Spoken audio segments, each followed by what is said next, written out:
अगर आप चैनल पर पहली बार आए हैं तो अभी सब्सक्राइब करके बेल आइकॉन प्रेस करें और रहें बाखबर।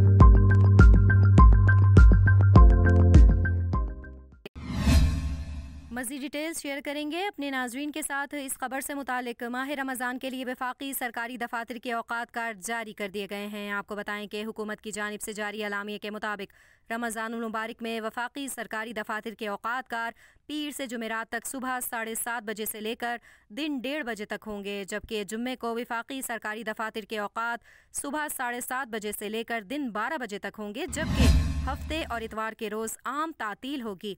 आपको यहाँ ये भी बताएं कि महकमा मौसमियात ने पेश गोई की है कि रमज़ानुल मुबारक का चांद 22 मार्च को नजर आने का कवी इम्कान है। यहाँ आपको ये भी बताएं कि महकमा मौसमियात का कहना है कि चांद देखने के दौरान कराची में कहीं मतला साफ और कहीं अबर आलूद रहने का इम्कान है।